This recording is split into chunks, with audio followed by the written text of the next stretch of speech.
Gjergj Kastrioti, dünyanın bildiği adıyla İskender Bey. Peki kimdi bu adam? Osmanlı'yı tarihte bu denli uğraştıran, koskoca sultanları çaresiz bırakan, bu dahinin yolculuğu nasıl başlamıştı? Zamanda geçmişe bakmamız gerekiyor. 1421 yılındaki bir yenilgiye. İskender Bey'in Arnavut derebeyi olan babası, Osmanlı karşısında ağır bir bozguna uğradı. Ve işte tam da bu bozgun, İskender Bey'in hayatındaki her şeyi değiştirdi. O dönemde Balkan devletleri arasında yazılı olmayan bir kural vardı. Mağlup olan hükümdarlar, sadakatini ispatlamak için çocuklarını rehin verirdi. İskender Bey de henüz 18 yaşındayken Osmanlı sarayına girdi. Burada sıkı bir eğitim alıp Müslüman oldu. Adını da İskender olarak değiştirdi. 1431 yılına kadar süren bu eğitim sürecinde Türk savaş sanatını en ince ayrıntısına kadar öğrendi. Nitekim 1432 ve 1443 yılları arasında rüştünü fazlasıyla ispatladı. Hatta kabiliyeti sayesinde Debre valiliğine kadar yükseldi. Güçlü fiziği ve kurt gibi zekasını öğrendiği Türk savaş sistemiyle birleştirdi. İşte tam bu noktada ortaya yenilmez bir adam çıktı. Ancak 1443 yılına gelindiğinde her şey değişti. Haçlı ve Osmanlı savaşları onun için büyük bir dönüm noktası oldu. Osmanlı'nın peş peşe aldığı yenilgileri gören İskender Bey, artık harekete geçme vaktinin geldiğini anladı.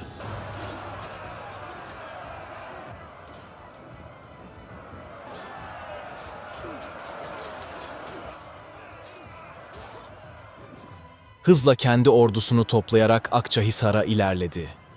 Kaleyi zapt etti ve böylece Osmanlı'ya karşı büyük bir isyan başlattı. Bu hamleyle birlikte Arnavutluk'taki pek çok bölge Osmanlı hakimiyetinden çıktı. Ardından İskender Bey, İslamiyet'i reddettiğini açıkladı. Ailesinin ve ülkesinin intikamını almak için başkaldırdığını ilan etti. Bu büyük ayaklanmanın sembolü olarak da kızıl bir bayrak seçti. Üzerinde çift başlı kartal olan bu bayrak, bugün hala dalgalanan Arnavutluk bayrağının ta kendisiydi. Yaşanan bu gelişmeler sonucunda Sultan II. Murat, isyanı bastırmak için derhal harekete geçti. Ali Paşa komutasındaki 25 bin kişilik bir Osmanlı ordusunu bölgeye gönderdi. Çok geçmeden iki ordu, Torviol Ovası'nda karşı karşıya geldi.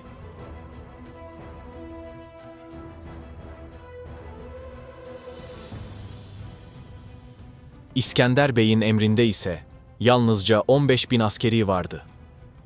İşte tam bu noktada İskender'in muazzam savaş dehası devreye girdi. 5 bin askerini yem olarak tepenin dibine yerleştirdi. Kalan 10 bin askerini ise ormanda gizlice pusuya yatırdı. Ovaya gelen Ali Paşa, tepenin dibinde sadece 5 bin isyancıyı gördü. Savaşı hemen bitirmek için de sabırsızlanıyordu. Bu yüzden hiç vakit kaybetmeden ordusuyla tepeye doğru büyük bir hücum başlattı. Arnavut ordusu ise çok kısa bir süre çarpıştıktan sonra sanki kaçıyormuş gibi yaparak tepeye çekilmeye başladı. Osmanlı ordusu da onları takip ederek farkında olmadan tepelere tırmandı.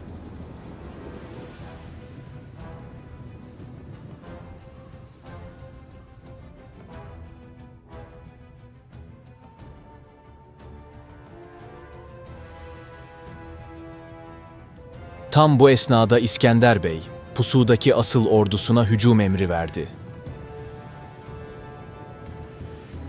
Ormanlardan aniden fırlayan 10 bin taze kuvvet, hızla tepe başındaki Osmanlı ordusunun etrafını sardı.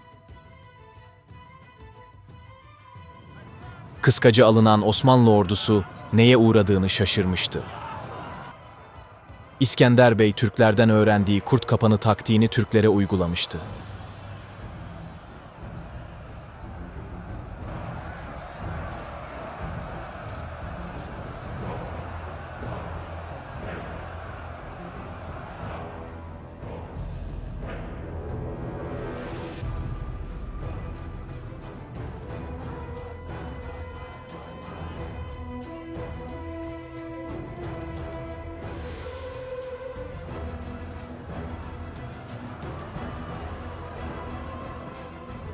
Nitekim durumun ciddiyetini fark eden II. Murat, durmaya niyetli değildi.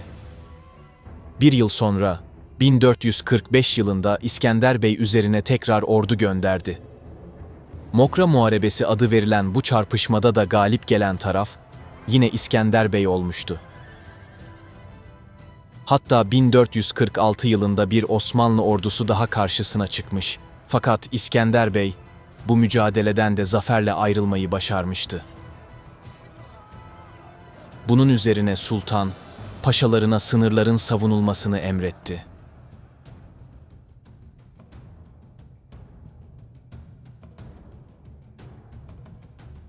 Bu sakinlik döneminde bile İskender Bey boş durmadı.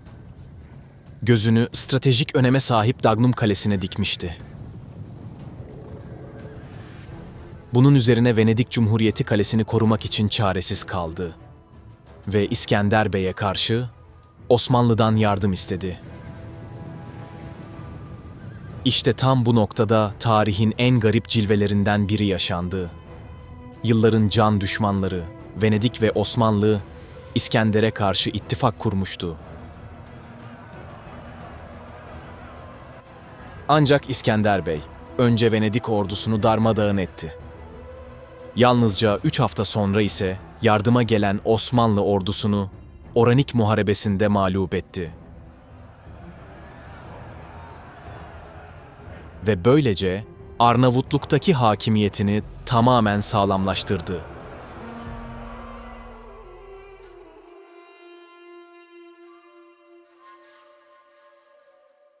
Bu hezimet üzerine Sultan II. Murat büyük bir ordu topladı. Yanına oğlu Şehzade Mehmet'i de alarak Kocacık Kalesi'ni kuşattı ve ele geçirdi. Ardından baba oğul İskender Bey'in başkenti olan Akçahisar'ın kapılarına dayandı. İskender Bey ise kalede sıkışıp kalmak yerine süvarileriyle dışarı çıkmıştı. Sırasıyla Osmanlı'ya yiyecek sağlayan Venediklilere ve Osmanlı'nın levazım birliklerine saldırdı. Tek bir amacı vardı: koca orduyu erzaksız bırakmak. Nitekim planı tam da istediği gibi işledi. Kaledekilerin inatçı savunması ve orduyu vuran açlık tehlikesi birleşince Osmanlı geri çekilmek zorunda kaldı.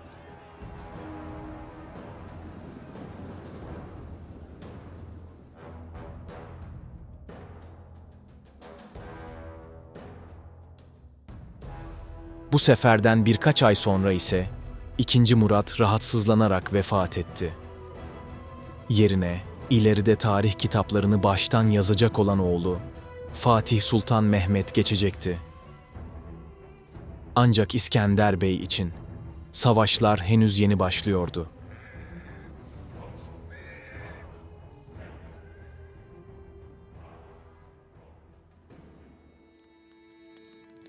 İskender Bey ardı ardına gelen Osmanlı saldırılarını püskürtmüştü. Ancak Arnavutluk çok yıpranmış, ekonomisi ise tamamen çökmüştü. Dışarıdan destek bulamadan bu savaşı sürdürmesi imkansız gibi görünüyordu. Tam bu sırada tarihin akışını değiştiren o büyük olay gerçekleşti. Yeni Osmanlı padişahı Fatih Sultan Mehmet, İstanbul'u fethederek Roma İmparatorluğu'na son verdi. Bu olay Avrupa'da adeta büyük bir şok dalgası yarattı. Sultan Fatih'in Avrupa'ya doğru ilerlemesinden korkan Napoli Venedik, Papalık ve Macaristan, İskender Bey'e oluk oluk maddi yardım akıtmaya başladı.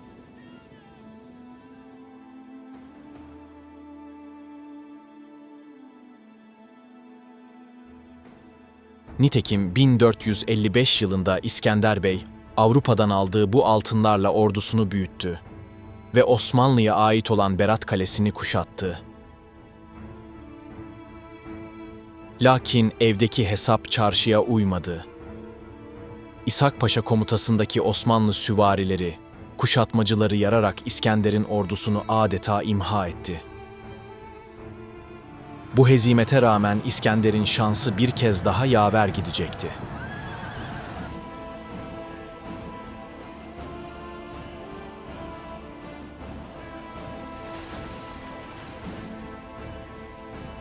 ...1456 yılında Sultan Fatih, büyük bir orduyla Belgrad'ı kuşatmış ancak Hunyadi Yanoş'un yardıma gelmesiyle geri çekilmek zorunda kalmıştı. Osmanlı'nın aldığı bu yara, İskender Bey'e nefes alması için çok kıymetli bir zaman kazandırdı. Fakat tam her şey düzeliyor derken, İskender Bey sırtından vuruldu. En önemli subayı ve öz yeğeni olan Hamza Kastrioti, saf değiştirerek Osmanlılara katıldı. İskender'in tüm savaş taktiklerini ve sırlarını çok iyi bilen Hamza, Fatih Sultan Mehmed'e tek bir şey teklif etti. Büyük bir seferle Arnavutluk'un işini tamamen bitirmek. Yaşanan bu büyük ihanetin ardından 1457 yılında devasa bir Osmanlı ordusu Arnavutluk'a doğru yürüyüşe geçti. Komutayı Berat Fatih'i İshak Paşa ile İskender'in yeğeni Hamza Kastrioti'ye vermişti. Bölgeye gelen Osmanlı ordusu tam 50.000 ila 80.000 askerden oluşuyordu. Normalde bu büyüklükteki orduları bizzat sultan yönetirdi. Lakin bu sefer öyle olmamıştı. Ve İskender Bey, hayatının en zorlu sınavıyla karşı karşıyaydı. Karşılarındaki düşman oldukça tehlikeliydi. Çünkü İshak Bey ve yeğen Hamza Kastrioti, Arnavut coğrafyasını ve İskender'in taktiklerini ezbere biliyordu. Normalde İskender Bey, düşmana küçük bir yem atar ve onları pusuya düşürürdü. Lakin bu kez tamamen yeni bir yol seçti. Ordusunu küçük gruplara böldü ve komutanlarına kesin bir emir verdi. Asla düşmanla sıcak temasa girmeyin ve talimat gelmedikçe asla birleşmeyin.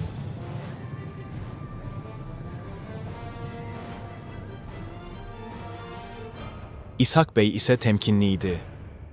İskender'in ordusunu tamamen yok etmeden Anakale, Akçahisar'ı kuşatmak istemiyordu.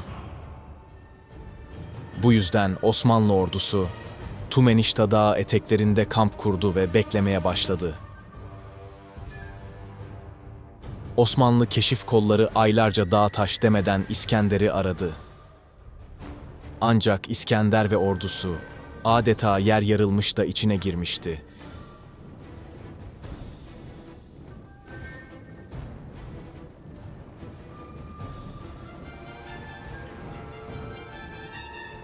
Tam 2 ay boyunca Temmuz ve Ağustos aylarında dağlarda gizlendiler. Ve nihayet beklenen o doğru zaman gelmişti. İskender Bey'in verdiği tek bir işaretle o küçük dağınık gruplar fark ettirmeden birleşti. İskender Bey, en güvendiği adamlarıyla yüksek bir noktaya çıktı ve aşağıda rehavet içinde dinlenen koca bir ordu gördü. Bunun üzerine hücum emrini verdi.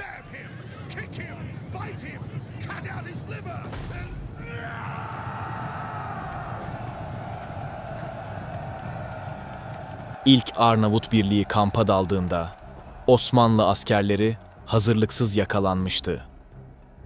Hamza Kastrioti durumu toparlamaya çalışırken işte tam o anda dağlarda dehşet verici Arnavut savaş boruları yankılandı. Bu boru sesiyle birlikte pusudaki 2. Arnavut ordusu kampın diğer tarafından saldırıya geçti. Osmanlı ordusu neye uğradığını şaşırmış, ikiye bölünmüştü. Fakat kabus henüz bitmemişti.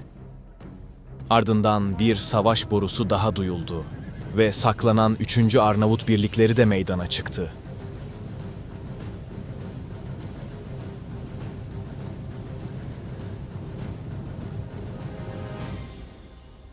Etrafının tamamen sarıldığını gören devasa Osmanlı ordusu büyük bir paniğe kapıldı. Artık bir savaş değil, adeta bir can pazarı yaşanıyordu. Osmanlı ordusu burada 30.000 civarında kayıp verdi. Esirlerin arasında ise İskender Bey'in yeğeni Hamza Kastrioti de vardı. Bu zafer, İskender Bey'in hayatı boyunca kazandığı en büyük askeri başarıydı.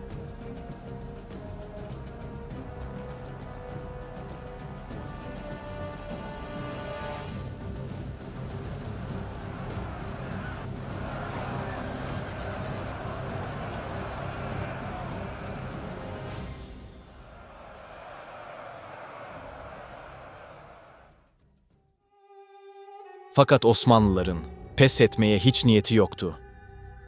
1462 yılına kadar İskender Bey her yıl gelen Osmanlı ordusunu püskürtüyordu. Ancak ertesi yıl Osmanlı aynı güçle tekrar saldırıyordu. Haçlı dünyası ise bütün imkanlarıyla İskender'i destekliyordu. Çünkü Arnavutluk düşerse Fatih'in İtalya ve Batı Avrupa kapılarına dayanacağını çok iyi biliyorlardı.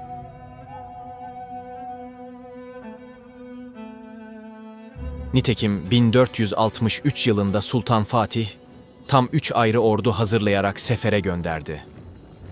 İskender Bey ise ordusunu toplayıp hızla yola çıktı. Müthiş bir taktik ve hızla Sinan Paşa'yı Mokra'da, Hüseyin Bey'i Ohri'de ve 3. orduyu da Üsküp yakınlarında mağlup etmeyi başardı.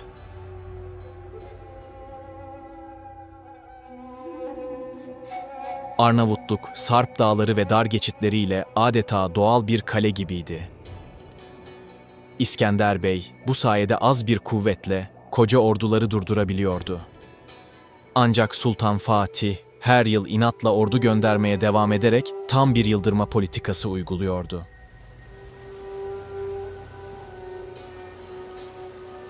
...1465 yılında Fatih, bu kez Balaban Paşa komutasında çok daha güçlü bir ordu gönderdi. İskender Bey bu savaşı da kazandı. Aynı yıl öfkeyle saldıran 2 Osmanlı ordusunu daha yenen İskender Bey, esir aldığı bütün Osmanlı askerlerini idam ettirdi. Savaş artık tam bir kan davasına dönmüştü. Bunun üzerine Sultan Fatih, 1466 yılında bizzat ordusunun başına geçti. Tam 16 yıl önce babasıyla kuşatıp alamadığı Akçahisar'ı tekrar kuşattı. Aylar süren bu zorlu kuşatmayı Balaban Paşa'ya devredip geri çekildi. İskender Bey ise aldığı dış yardımlarla geri dönerek kuşatmayı yardı ve Balaban Paşa'yı şehit etti. Ertesi yıl Fatih Sultan Mehmet adeta "bir ölür bin diriliriz" dercesine çok daha devasa bir orduyla geri geldi. Çevredeki bütün kaleleri fethetti ve her yere garnizonlar bıraktı. İskender'i adım adım büyük bir kıskacı almıştı. Vaziyet artık içinden çıkılamaz bir hal alıyordu. Ve nihayet 1468 yılında İskender Bey aniden sıtma hastalığına yakalanarak hayatını kaybetti. Rivayete göre onun ölüm haberini alan Fatih Sultan Mehmet, tarihe geçecek şu sözleri söyledi: "Hristiyanlığın vay haline, kılıç ve kalkanlarını kaybettiler." İskender Bey'in ardından yerine geçen oğlu başarılı olamadı. Birkaç yıl daha direnen Arnavutluk, Osmanlı akınlarına daha fazla dayanamadı ve son Akçahisar kuşatmasında şehir teslim oldu. Kılıçların susmasıyla birlikte Arnavutluk'un tamamı yeniden Osmanlı hakimiyetine girdi. İskender Bey'in ölümüyle birlikte bir devir resmen kapandı. Ancak bu çağ sadece bir fethin değil, devasa dahilerin savaşıydı. Bir yanda pes etmeyen İskender Bey, diğer yanda Haçlıların efsane komutanı Hunyadi Yanoş ve psikolojik harbin sınırlarını zorlayan Vilat Tepeş, hepsi kendi coğrafyasında savaş sanatının zirvesiydi. Ve hiçbiri küçümsenemezdi. Lakin tarih, hepsinin karşısına tek bir ismi çıkardı. Fatih Sultan Mehmet. Fatih'i bu büyük dahilerden ayıran şey, sarsılmaz iradesiydi. Her yenilgiden sonra daha güçlü geri geldi ve hepsinin rüzgarını tek tek kesti. Bugün tarih kitapları o isimleri büyük savaşçılar olarak yazar. Ancak hepsini dize getiren ve çağ kapatıp çağ açan o tek deha, Fatih Sultan Mehmet'tir.